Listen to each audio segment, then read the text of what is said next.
nós vemos que é um relacionamento e é algo muito importante, tanto para Deus quanto para nós. É ou não é? Então eu vou dizer para vocês um pouquinho do que foi o projeto de Deus para o homem e para a mulher, num resumão, resumidamente, né?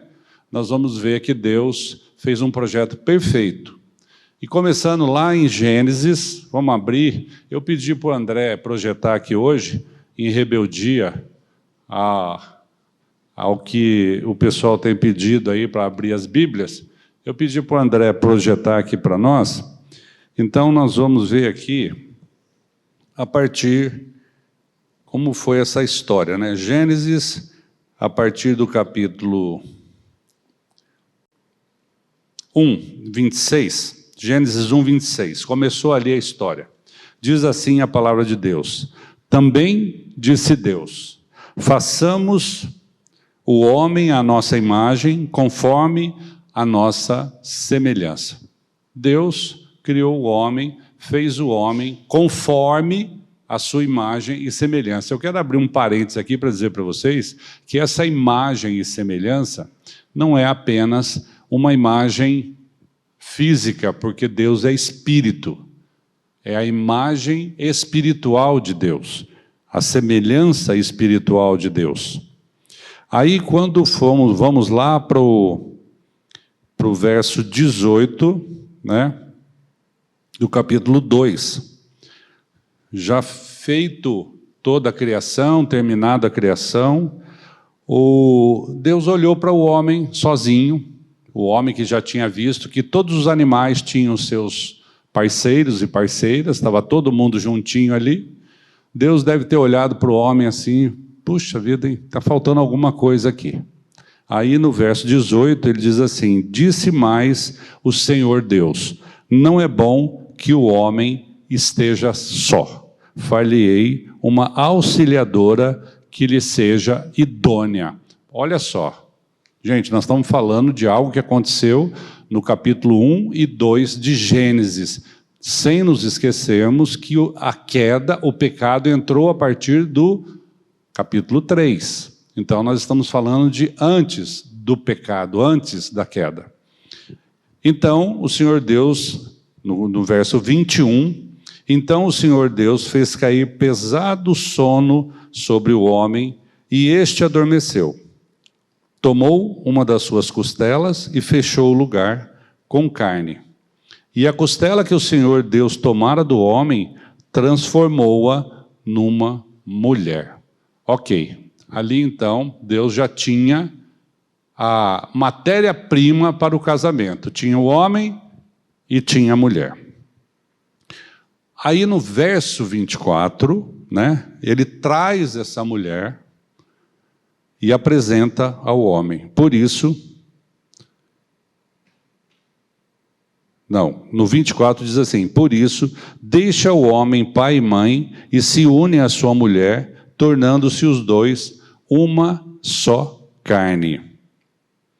Olha só, feito o casamento, Deus trouxe a mulher, apresentou ao homem e uniu o homem à mulher.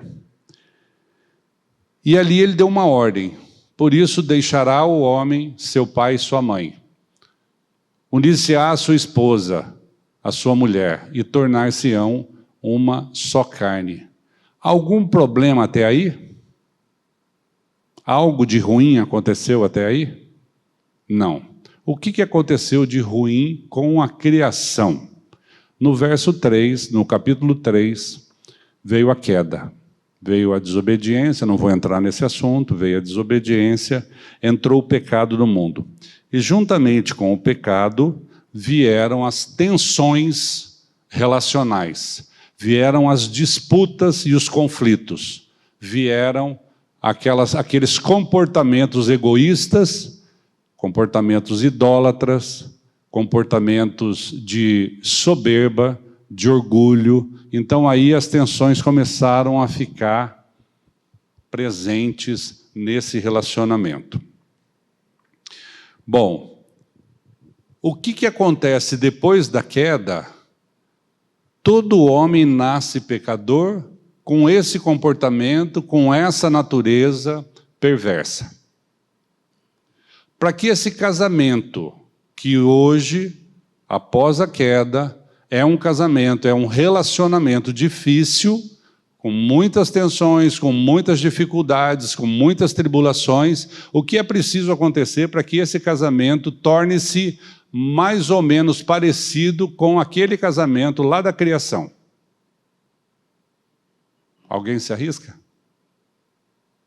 O que é preciso acontecer na vida do casal para que esse casamento se torne mais ou menos parecido com aquele projeto de Deus de antes da queda? Eu tenho certeza que vocês sabem. Amém! Amém! Tem um Jesus aí. Sem Jesus Cristo, sem vida nova, sem regeneração, sem troca de coração, não há casamento bom. Não existe casamento de acordo com o propósito de Deus fora da pessoa de Cristo. Simples assim.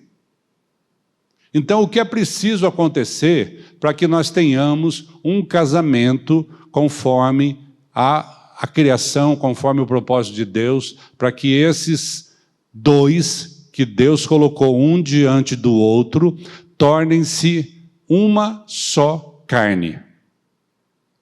Casamento entre não crente e crente é muito diferente.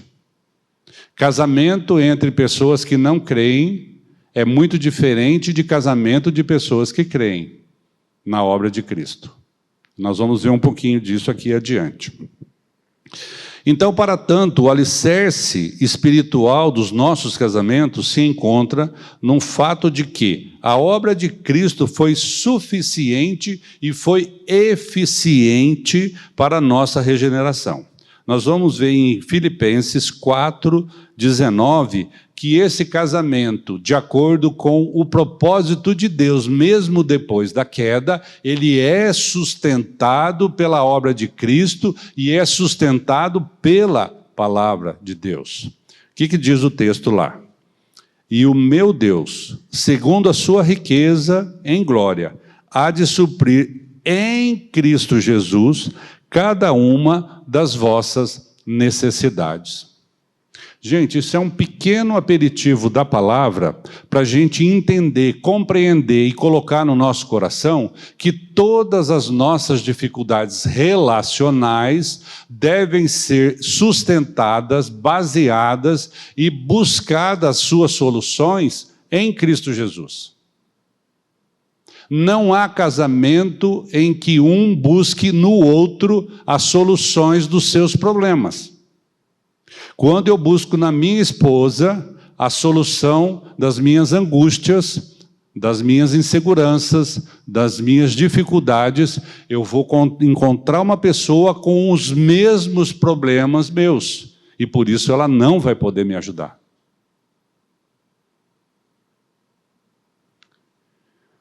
E onde buscamos e encontramos os fundamentos para essa renovação, onde nós queremos um casamento intencionalmente espiritual. Essa palavra é importante. A gente tem ouvido muito isso hoje. Qualquer coisa que nós formos fazer de forma intencional. O que significa isso? Significa que racionalmente, eu creio na palavra de Deus e racionalmente eu creio que a palavra tem que ser o sustento do meu casamento. Então, intencionalmente, eu vou buscar a solução onde eu creio que há solução, não onde eu vou achar outros problemas. Cremos que o casamento é o propósito de Deus que deixou na sua palavra todas as instruções para que a gente possa aprender. É, como dizem, o manual do fabricante. A palavra de Deus é o nosso manual do fabricante. E aí, em 2 Timóteo, onde nós vamos encontrar isso? 2 Timóteo 3, 16 e 17, diz assim: toda escritura é inspirada por Deus e útil para o ensino, para a repreensão, para a correção, para a educação na justiça, a fim de que o homem de Deus seja perfeito e perfeitamente habilitado para toda boa obra. Olha só. Muitas vezes a gente lê a Bíblia, passa batido em alguns textos tão importantes para o nosso ensino, para o nosso aprendizado, para a nossa segurança, que nós, às vezes, não compreendemos. Bom, dito isso, casamento antes da queda, depois da queda, onde está a solução? Agora nós vamos partir para o casamento entre pessoas regeneradas a partir do namoro, que eu acho que aí é que vem a parte que interessa para os solteiros, e eu vou falar também para os casados, por quê? Se nós estamos em Cristo e somos novas criaturas, não precisamos nos preocupar. Cristo é a nossa rocha, Ele é o nosso sustento, Ele é aquele que dá nos supre de todas as nossas necessidades. Vamos lá então. Na época do namoro, tendemos a escolher emocionalmente os nossos pares, não levando em conta a vontade de Deus e a sua palavra. Alguém aqui já ouviu, já passou, já sentiu mais ou menos isso? Alguém aqui acredita em amor à primeira vista? Existe amor à primeira vista? Fala sério. Vocês não estão se manifestando, mas pelas carinhas aí, eu estou vendo que tem gente que... Ai, quando eu vi aquele moço, meu Deus, deu um frio na barriga. O que significa isso, né? São as manifestações da paixão. São as manifestações do desejo, da sedução.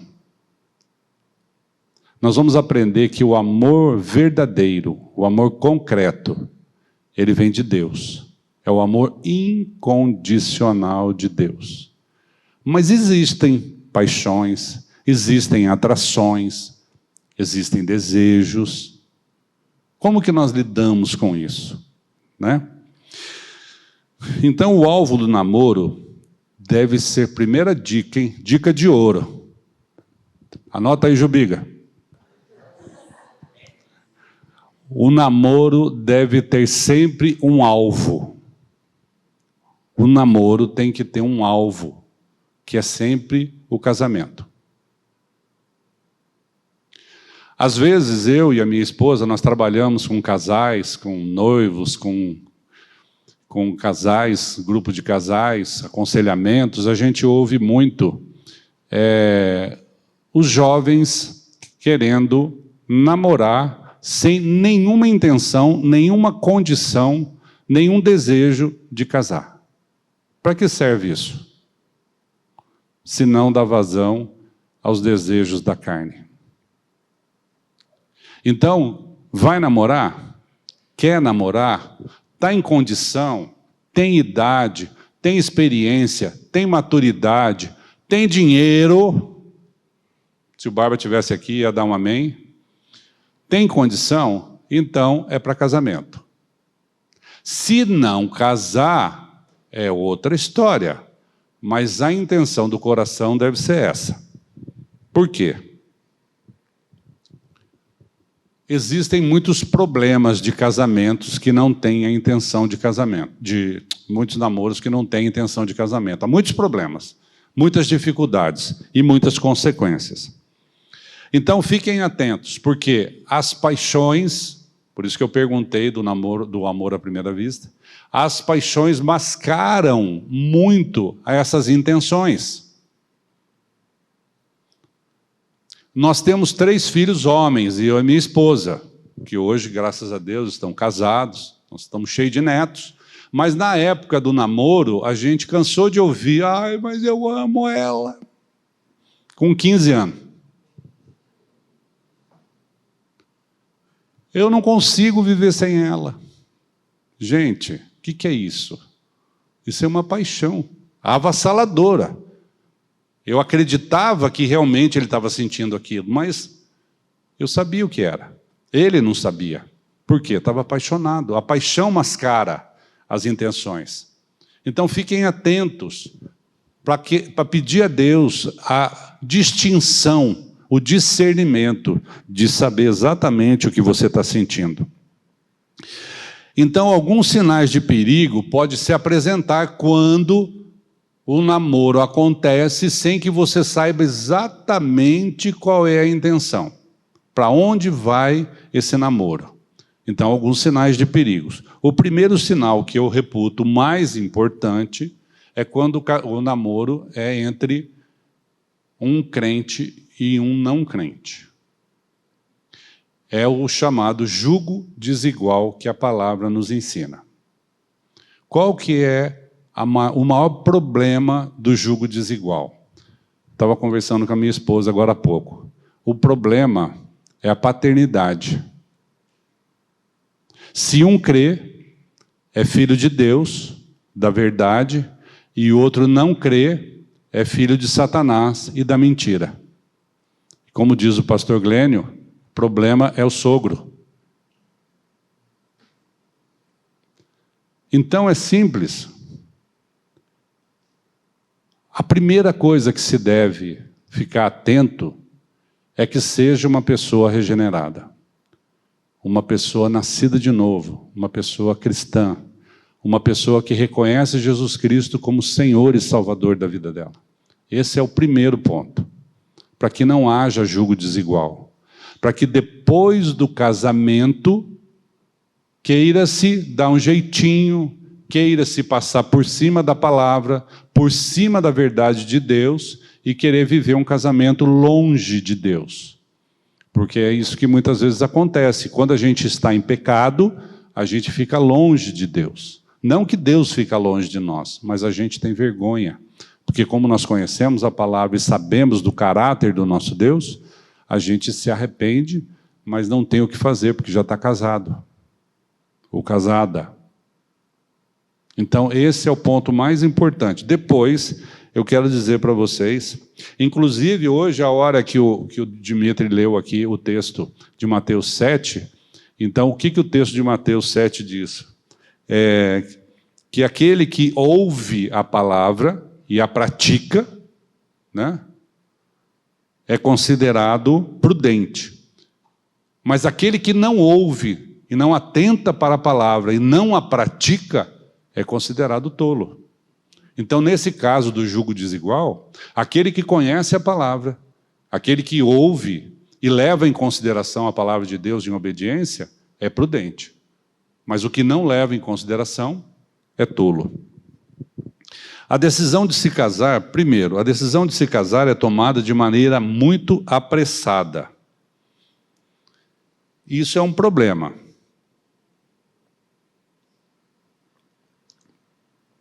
Aliás, as duas coisas são problemas, né? Quando é muito apressado e quando é muito demorado também, né? Porque tem gente aí que está tirando diploma de pós-graduação em casamento, em namoro. Então, tudo tem um tempo.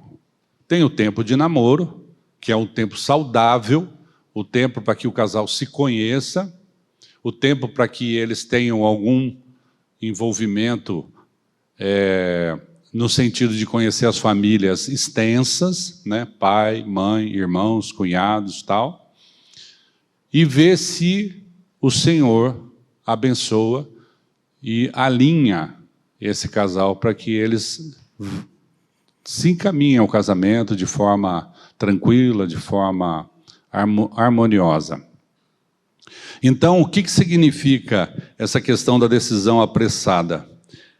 Muitas vezes, o motivo da decisão não está no outro, no cônjuge, no namorado, no noivo, na noiva. Às vezes, o motivo é que é o problema. O jovem pode ter problemas na sua casa, dentro da sua casa, de convívio familiar. Problema com o pai, problema com a mãe, problema de convivência dentro da sua própria família. Então, aí ele ou ela Eu vou me casar para ficar livre disso. Motivação errada. Motivação errada. Então, às vezes, a pressa é levada por uma motivação errada. É outro problema também. A decisão é tomada em uma idade muito jovem do casal. Aqui eu quero fazer um parênteses dessa idade muito jovem. Eu não quero dizer somente da idade cronológica, mas às vezes da maturidade. Hoje nós vemos muitos adolescentes de 40 anos de idade. É ou não é? Pessoas que não estão maduras, apesar da sua idade cronológica. Então, essa maturidade, essa idade é importante para que a decisão seja uma decisão pé no chão, racional, baseada em questões concretas, mas especialmente, principalmente, na fé. Se há dúvida em relação à fé de um ou de outro, sugiro que espere um pouco, até que Deus fale ao seu coração. Outra coisa, um ou ambos estão ansiosos demais para estarem casados. Às vezes ficam preocupados. O que os pais estão pensando? O que a família, o que a sociedade, o que a igreja está pensando? Já vimos igrejas, que são verdadeiras religiões, que começam a governar os relacionamentos e o pastor é que define quando que os casais vão se casar, ou se podem namorar, ou se podem ficar noivos, ou se podem se casar. Gente, isso é uma decisão do casal, de ninguém mais.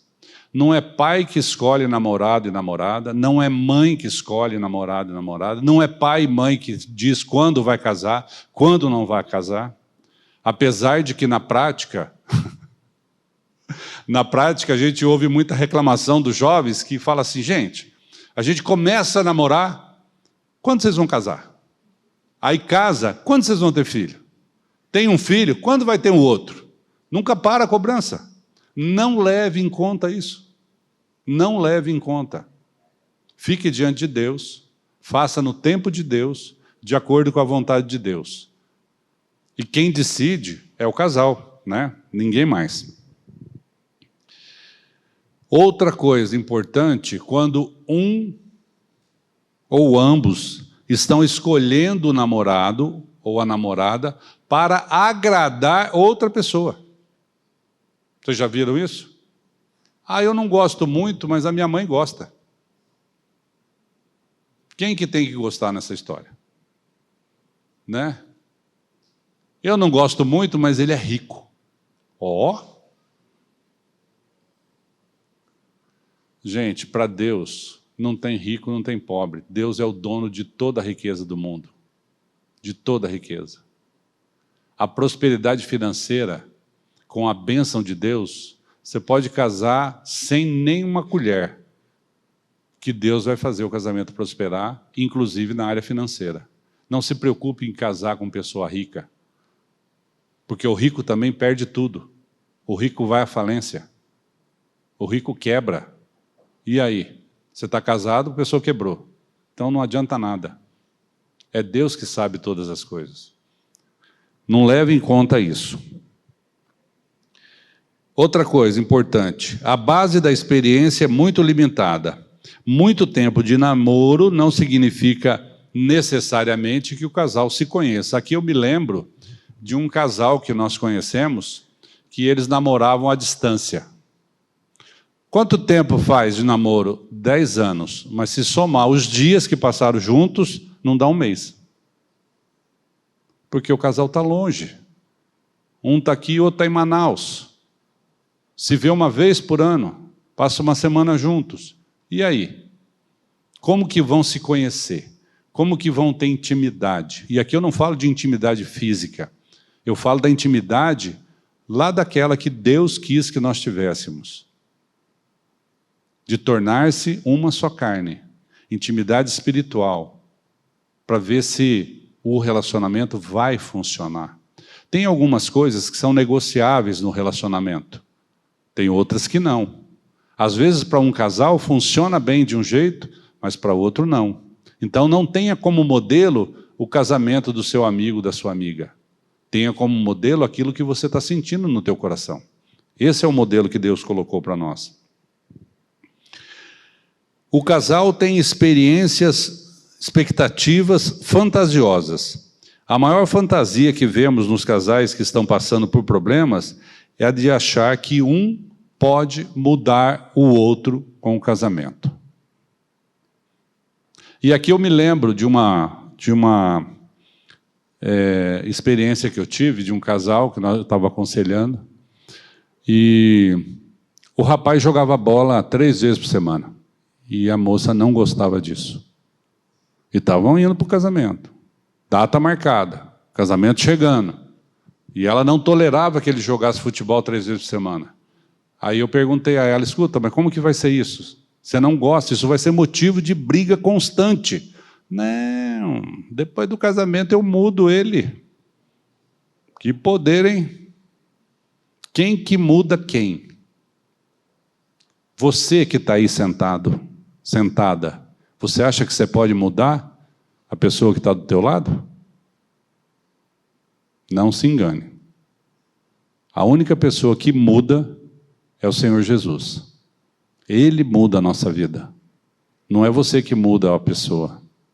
Então, enquanto isso não acontece, não case, mas ore. Ore para que o Senhor Jesus mude a pessoa na maneira que Ele quer. Outra coisa importante, viu? É na maneira que Ele quer, não é na maneira que você quer. Às vezes a gente fala assim, Senhor, faz ela a minha imagem, a minha semelhança, que é o que eu quero. Eu quero que ela seja igual a eu.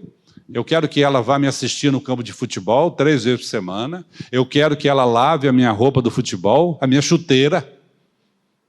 Alegre, contente, feliz. Não vai acontecer. Você está disposto a viver um casamento brigando, conflituoso dessa forma? Eu estou dando só o exemplo do futebol e da situação que o rapaz gosta de jogar futebol. Mas você pode trazer aí outras questões. A questão do rapaz gostar de passar na casa da mãe todo dia. Vai lá visitar a mãe, porque a mãe, afinal de contas, é sozinha. Ou então todo domingo tem que ser o almoço na casa da minha mãe. Minha mãe não abre mão disso. Ou então, quando a gente casar, a gente vai morar no fundo da casa da minha mãe, porque, afinal de contas, a minha mãe está nos ajudando. E aí, como é que fica? Deixará o homem pai e mãe.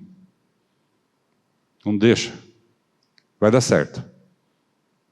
Não está observando a palavra, não está obedecendo a palavra, vai se casar e aí vai dar certo. Quem que vai sustentar esse casamento rebelde contra a palavra de Deus? Por isso que eu gosto da palavra, que é um norte que nós temos e que não tem negociação.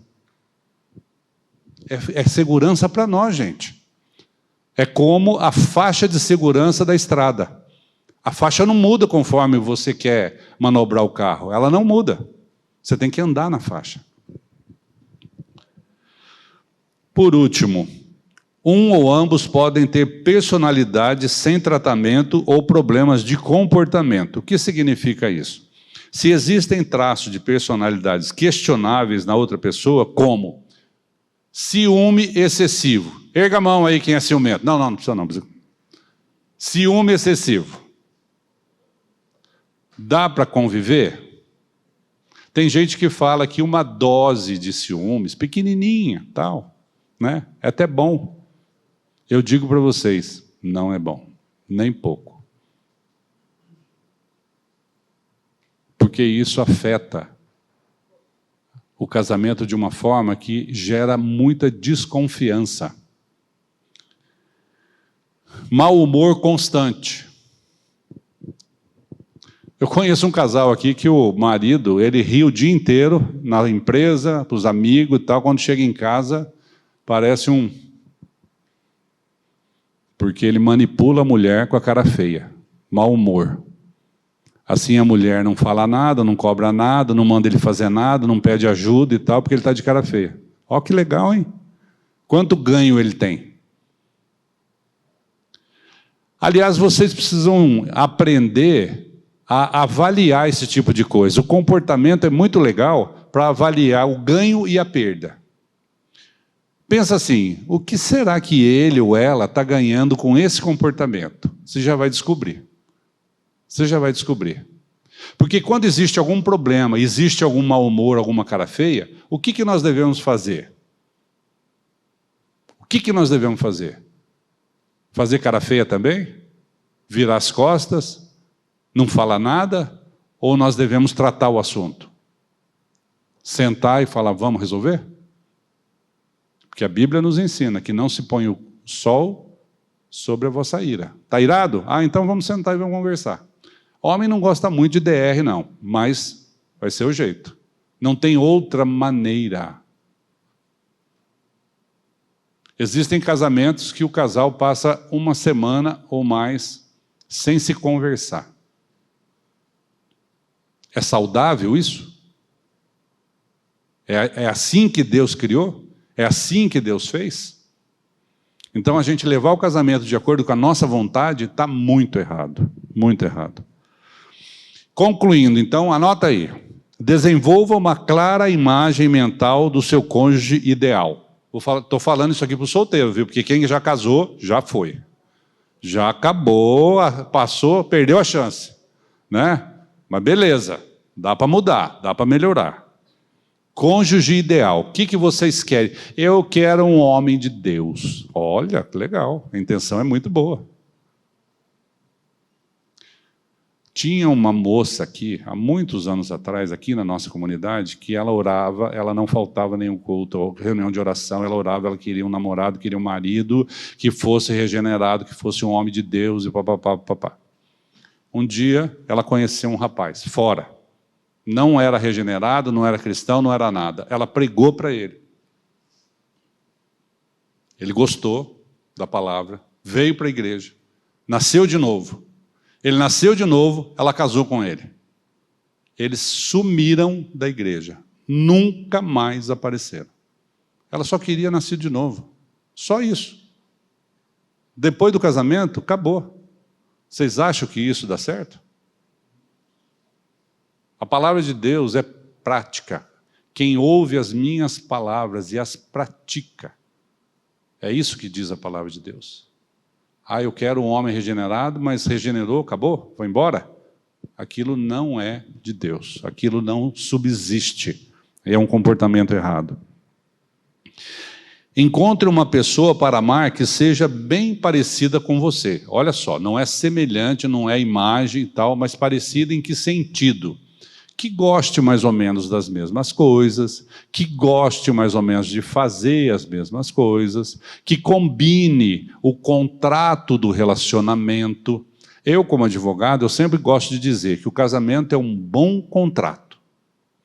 O que é um contrato? O contrato tem as cláusulas.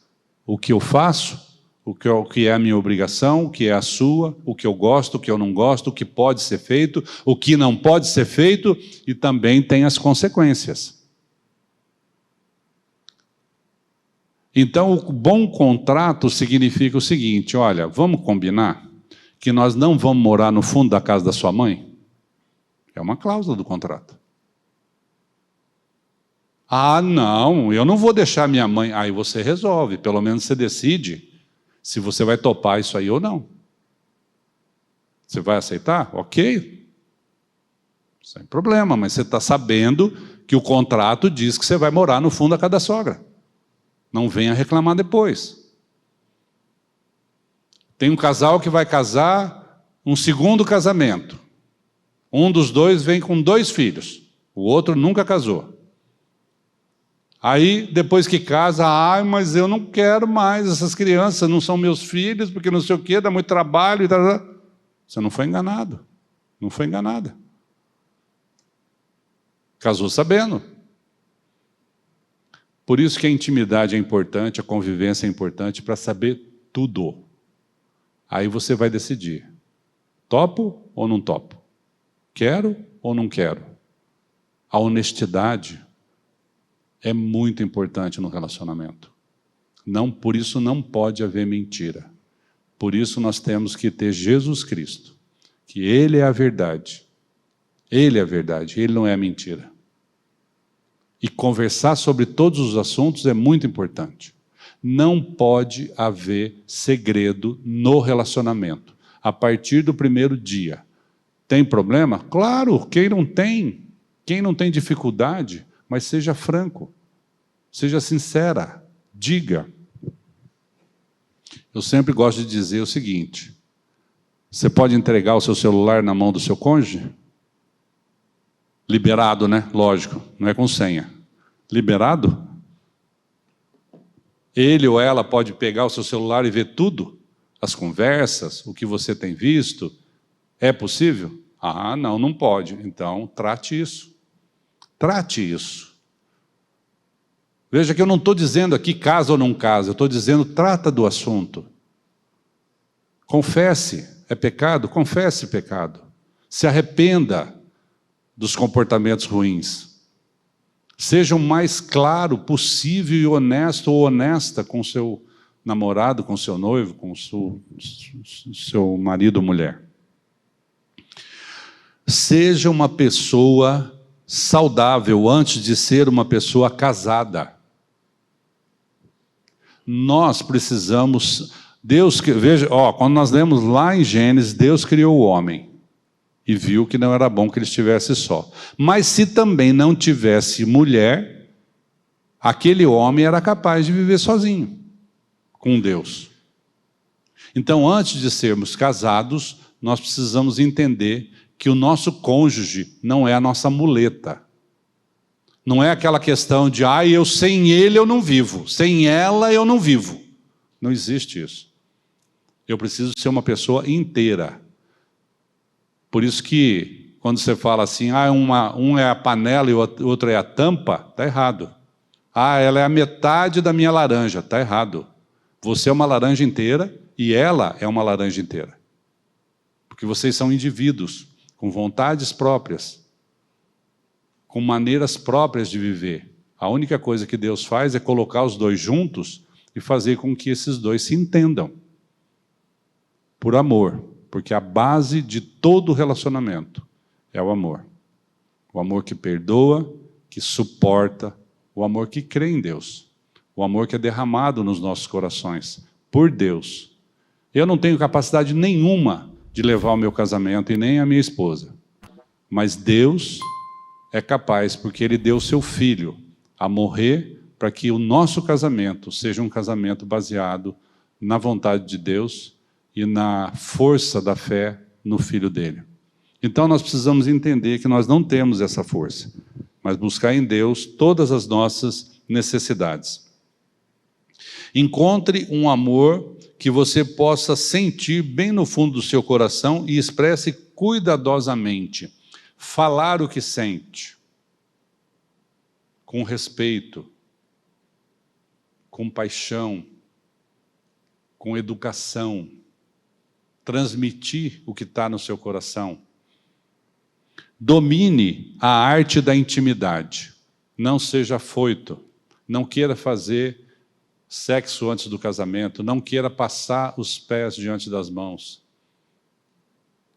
O casamento é feito após a cerimônia do casamento, onde o casal se une diante da igreja, diante da sociedade, diante dos amigos. E só assim é possível ter relação sexual. Aprenda e exercite uma forma de resolver conflito na caminhada do amor. Vocês têm que ter uma dinâmica. Brigou? Como que nós vamos resolver isso? Às vezes a gente tem um estudo que fala da espiral do conflito. O que é a espiral do conflito? O marido, 6 horas da tarde, chega em casa, abre a porta. Oi, meu amor. Ela olha de cara feia. Algum problema? Você sabe que tem problema. Ele acabou de chegar. Não sabe o que aconteceu. Mas o que aconteceu? Você não sabe? Também não vou te falar. Bom, então tá bom. Então eu vou tomar um banho, depois se você resolver falar, você fala. Ela vai lá no banheiro. dá uma bronca do tamanho gigante nele, sai, bate a porta e vai embora, e pronto, acabou a briga. Resolveu? Não. E é sempre assim. Então, como que o casal deve tratar o conflito? Tratar as diferenças, tratar as dificuldades. É como o médico que coloca o paciente na mesa de cirurgia. Vamos pegar o problema, vamos colocar aqui sobre a mesa, porque o problema é sempre a dificuldade e não a pessoa do marido, da esposa ou do namorado, da namorada. E é bom que se faça isso na época de namoro, aprender essa dinâmica de resolver conflito, de resolver problema. Vamos falar sobre o problema. Não vamos falar, não vamos ofender um ao outro. Porque você sempre faz isso. Porque você nunca me ouve. Tá certo? Nunca me ouve? Não. Então, saber resolver conflito. E por último, vivam a vida comum do lar de maneira intencional, buscando um relacionamento amoroso na submissão da palavra, em oração e adoração ao nosso Senhor. Bom, agora, depois do namoro, vamos partir para o casamento. Como é que está o nosso horário, Dmitry? Eu nem marquei o horário.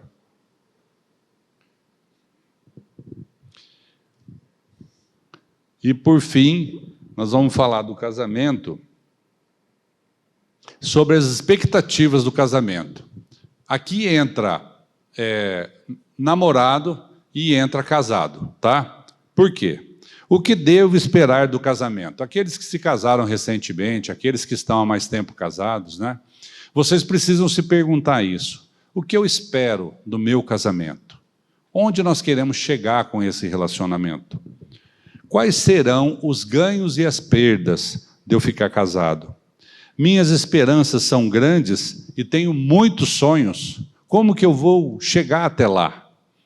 Qual o caminho que eu vou escolher para que eu tenha um casamento de acordo com os propósitos de Deus, de acordo com aquele casamento que foi feito lá antes do pecado, antes da queda? Então nós vamos olhar para algumas dessas expectativas. Você pode responder assim: o casamento suprirá as minhas necessidades de afeição e intimidade sexual. Esse é o primeiro motivo. Você pergunta para um jovem, para um namorado, está namorando e tal, por que você quer se casar? Quero sexo. Todo dia. Se possível, 2 vezes por dia. Ontem o Jubiga pediu para eu fazer uma conta, acabou não... É uma conta que a gente faz, né, Jubiga? Ele já deu aquela desanimada assim. Não, tá bom, vai. Porque a expectativa é essa. É válido. Que existe casamento sem sexo? Não. Né? Mas é um dos motivos. Como é que está o horário? Tá. Companheirismo é um motivo muito legal. Você tem um companheiro e uma companheira.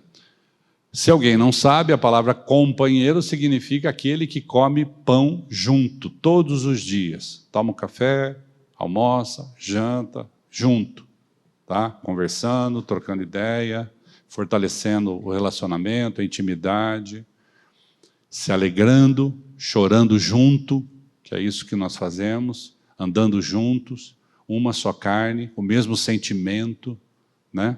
Esse é o companheirismo. Outro motivo legal, ter uma família. Legal, ter uma família, né? A gente casa, depois tem filhos e filhas, a nossa descendência vai ficar, um dia nós vamos embora, mas vão ficar aí os descendentes. Ter uma família é bem legal. Outro motivo, conversar. Tem gente que gosta muito de conversar. Eu e a Cota, quando a gente se conheceu, nós ficamos conversando. Mulher é melhor de tempo, de data, essas coisas assim. Quanto tempo nós ficamos conversando? Bem, 1 ano? A gente era amigo primeiro. 1 ano, né? E ela fala que ela gostou em mim, que ela podia falar tudo, e eu só ouvia. Então ela falou, nossa... ela via em mim um orelhão, né? Ela fala, e eu Legal, né? Legal. Muito bom, bacana, show. Por quê? Porque isso faz parte do relacionamento. Se um gosta de falar e o outro tem facilidade de ouvir, ok, né? Mas as coisas podem inverter também. Uma hora tem que inverter. Mas conversar é um bom motivo para casar. Segurança financeira também é um bom motivo, né? Nós vamos trabalhar junto, nós temos um alvo, nós vamos fazer um patrimônio, nós vamos morar em tal lugar, nós vamos, enfim, né? Nossos filhos vão estudar numa boa escola. Segurança financeira. Aceitação social, né? Aqui é interessante que, da mesma forma que seja uma pessoa parecida com você emocionalmente, também seja uma pessoa parecida com você socialmente, né? Uma pessoa que goste mais ou menos das mesmas coisas, que tenha os mesmos conhecimentos, que participaram de academias juntos, que tiveram mesmas instruções e tudo. Isso também é um bom motivo. E, por fim, um motivo mais legal é quando já estão adultos, maiores, capazes de deixar a casa dos pais, né? Não dá para ficar morando na casa do pai até os 40. Esse é um bom motivo para se casar, tá?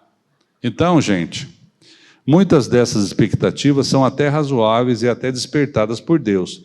Mas o problema vem quando buscamos satisfazer esses desejos com estratégias e motivações erradas. Muitos entram no casamento esperando que o casamento por si só resolva todos os seus problemas, carências e necessidades. Portanto, o casamento não deve ser a solução do seu problema como indivíduo. Se você tem um problema para ser resolvido individualmente, ou na casa dos seus pais, ou um problema financeiro, ou um problema de caráter, o que eu quero dizer aqui? Tem algumas pessoas que são, por exemplo, mentirosas, problema de caráter. Desonestas, problema de caráter. Hoje a gente estava comentando, teve uma moça que começou a namorar, de repente o namorado levou ela num restaurante, e aí, terminando de jantar, ele falou, vamos sair sem pagar a conta? Como assim? Não, a gente faz isso, não dá nada não, vamos sair correndo. Na hora ela não pensou bem e saiu. Aquilo virou um problema, porque ela ficou receosa do caráter do rapaz. Quem que vai num restaurante e sai sem pagar a conta, gente? Problema gravíssimo. Gravíssimo. Você está disposta a casar com um rapaz que faz isso? Primeira pergunta. Você está disposta a casar com uma pessoa que na porta da sua casa, todos os dias tem um cobrador, porque ele não paga as contas? Como que vai ser essa vida? Então, tem algumas coisas que são trabalhadas, que são negociadas, que às vezes até são mudadas pela regeneração em Cristo. Mas se você está namorando uma pessoa que tem um problema que você não dá conta de conviver com esse problema, primeiro tem que resolver o problema. Não fale em casamento, fale em resolver o problema. Lembre-se, o casamento não é a solução para esse tipo de coisa. Então, aqueles que se casam por esses motivos podem acabar em pouco tempo diante de um divórcio, né? Dizendo, ele ou ela não está satisfazendo as minhas necessidades. Ah, mas não deu certo, né? Eu trabalho com isso, sou advogado, e eu vejo as pessoas falarem assim, qual é o motivo do divórcio? Incompatibilidade de gênio. Isso pode ser qualquer coisa ou tudo, né? O que é incompatibilidade? É uma diferença que o casal não conseguiu sobreviver a ela. Porque a grande maioria das vezes os casais não preveem que isso vai acontecer, né? porque creem que o casamento irá transformá-lo ou transformá-la sem que haja nenhuma intenção de fazê-lo funcionar. A pessoa às vezes acha que só o fato de casar, eu vou casar no dia 30 de junho, eu casei, ou então vou casar no dia 18 de abril. Eu casei no dia seguinte, vai ser tudo um mar de rosas. Todos os problemas estão resolvidos. É assim que funciona? Avisa aos navegantes aí, viu, Léo? Não é assim que funciona. Os problemas têm que ser tratados de frente, as dificuldades, as diferenças. O casamento não é a solução. Muitas vezes as noivas, basicamente as noivas, acham que o casamento é o dia do casamento, é a festa. Aí no dia seguinte tem uma máquina de roupa para lavar, para passar, tem que cozinhar, fazer o almoço, o marido sai, o marido não está aqui, cadê o noivo? Foi trabalhar, uai. Nossa, mas eu achei que o nosso casamento ia ser um namoro constante, né? Não, é outra conversa. Então essa racionalidade para a gente entender como que vai ser a relação depois do casamento é importante demais para que esse casamento dê certo. Então, só que, por outro lado, o relacionamento pode ser tão livre quanto quisermos. O quanto o casal combinar de liberdade pode haver dentro do relacionamento. Porque, afinal de contas, agora são só vocês dois. Não tem pai, não tem mãe, não tem ninguém para mandar em vocês, para ficar dando palpite, para falar você deve fazer ou não deve fazer. São só vocês dois. Aquilo que vocês conversarem, aquilo que vocês se entenderem, é o que vai acontecer. Então vocês vão ter liberdade para isso, né? Então a Bíblia,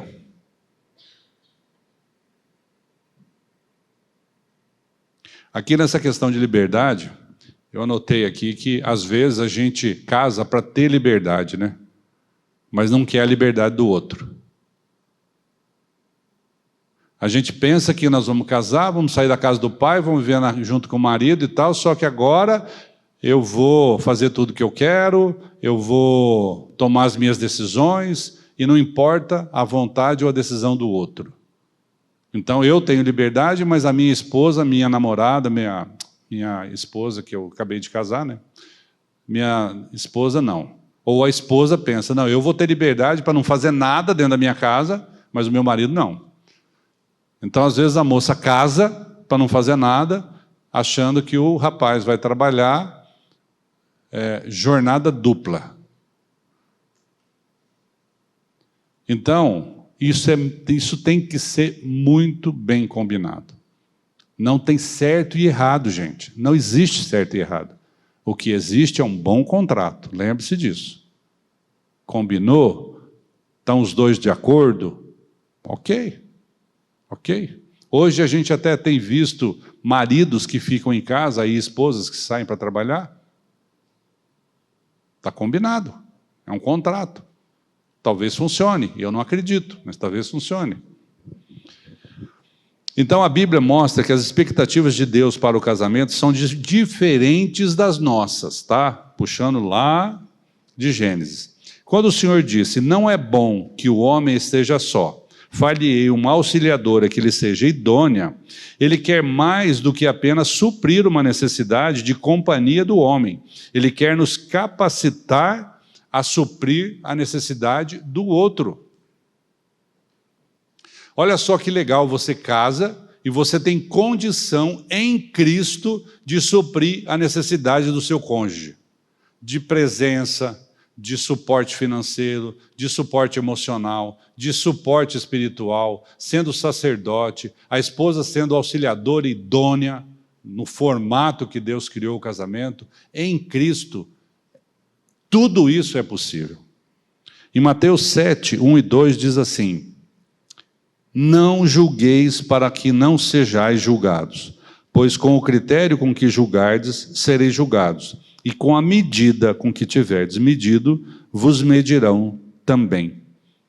Tudo que nós pensamos a nosso respeito, vale para o outro. Se eu quero ter a liberdade, eu tenho que dar a liberdade.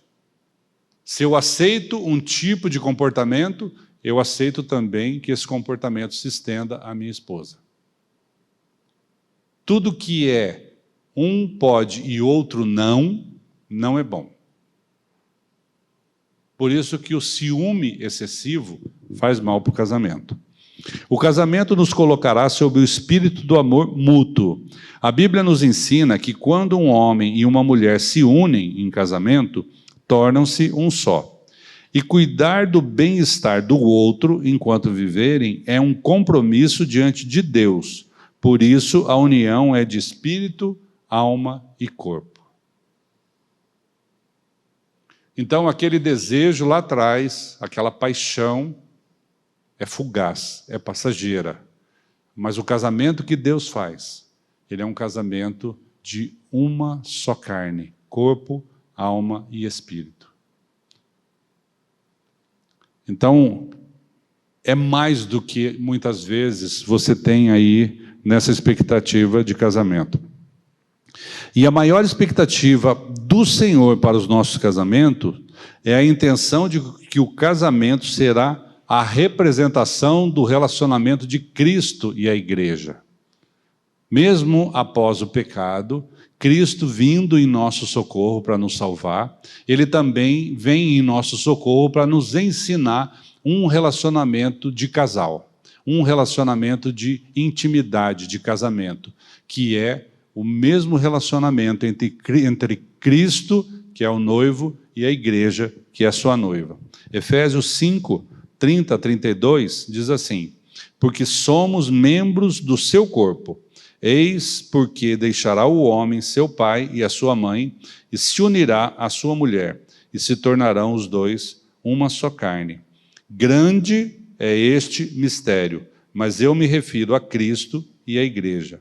Não obstante, vós, cada um de per si, também ame a própria esposa como a si mesmo, e a esposa respeite ao seu marido. Então, estas são as expectativas de Deus para o nosso casamento. Então, tire da sua mente as suas expectativas. Tire da sua mente os seus desejos, as suas vontades. Coloque diante de Deus o seu casamento para que Ele venha a colocar em você a capacidade de pensar e fazer aquilo que é o propósito dele para o seu casamento, não aquilo que você quer, porque a vontade de Deus é boa, agradável e perfeita. É assim que funciona. Então, em Cristo, o casal pode colocar em prática a aliança que deve estar no centro do casamento. E aí, em Eclesiastes, para a gente finalizar, no capítulo 4, de 9 a 12, lá no Velho Testamento, Salomão escrevendo, então, disse assim: melhor é serem dois do que um, porque tem melhor paga do seu trabalho, porque se caírem, um levanta o companheiro. Ai, porém, do que estiver só, pois caindo não haverá quem o levante. Também se dois dormirem juntos, eles se aquentarão, mas um só, como se aquentará? Se alguém quiser prevalecer contra um, os dois lhe resistirão. O cordão de 3 dobras não se rebenta com facilidade. Esse cordão de 3 dobras é um cordão onde tem o marido, que é uma, a esposa, outra, e Cristo é a 3ª dobra. Esse cordão de 3 dobras, onde Cristo é que vai permear, que vai ser o Senhor desse casamento, não se arrebenta com facilidade. Ele pode durar uma vida inteira. Então, meus queridos, era isso que eu tinha para falar para vocês. O Dimitri até deu a ideia da gente fazer um bate-papo, né? Mas eu não sei se o tempo permite ou não. Não? Estourou? Tá. Então deixa para a próxima. Ok? Ou vocês resolveram casar ou resolveram não casar. De qualquer forma, está tudo debaixo da potente mão do Senhor. Vamos orar? Pai querido, nós te agradecemos pelo teu cuidado com cada um de nós. Cuida, Senhor, de cada casal de namorado, de cada solteiro. Cuida para que os nossos corações e os corações desses jovens estejam voltados para o temor do Teu santo nome. Que eles observem, Pai, a Tua vontade, que eles estejam submissos à Tua vontade, para que as suas decisões sejam também as decisões de cada um deles. E é no nome de Jesus que nós oramos. Amém.